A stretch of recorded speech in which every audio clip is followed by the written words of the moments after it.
थिननायलाय आरो खेबसेबाव मोसानाय जाबाय स' नोंथांमोना मोजां मोनदोंना मोनाखै जोंनि मोसानायखौ मोजां मोनमारदोंना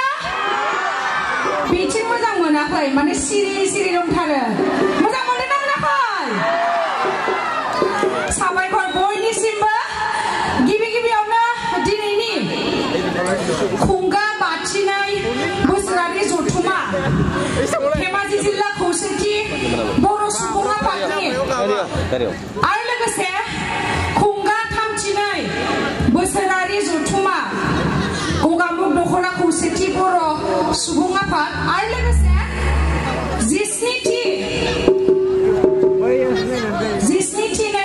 जिस्निथिनाय बोसोरारि जथुमा गगामुग दख'ना दुलाराय बर' आइजो अनसाय आफाद स' बे दिनैनि जथुमायावहाय आं नुजाथिफैनो हानानै गावखौनो जोबोर गोजोननाय मोनदों आरो लोगोसे जिहेतु गगामुगाव बेनो आंनि फार्स्ट टाइम माने गिबि खेबनि थाखाय आं दिनै गगामुगावहाय फैदों नोंथांमोना मोजां मोनोना मोनाखै दहायो जा इन्ट्रेस्ट जानानै मोसाबाय आङो नोंथांमोना बहा खारनानै दंमोन दासो आंनि टाइपनि अडियन्स फैदों आरोना पुरा जस थानाय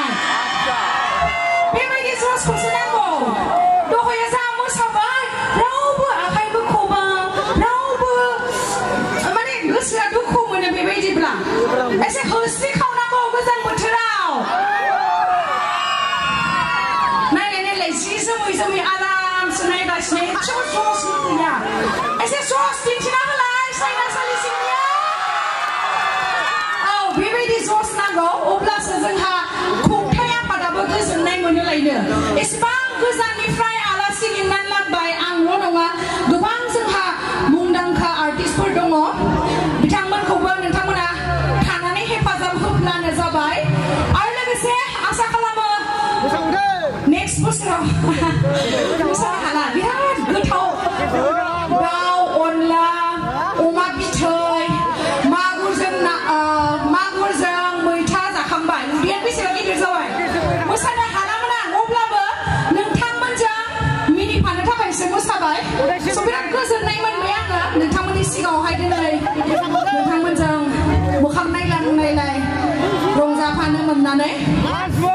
आसा खालामो नेक्स्ट बोसोरावबो लोगो मोनगोन नोंथांमोना लोगो हमनो गोसो दंना गैया साबायखर बयनिसिमबो साबायखर आसा खालामो लोगो मोनफिनगोन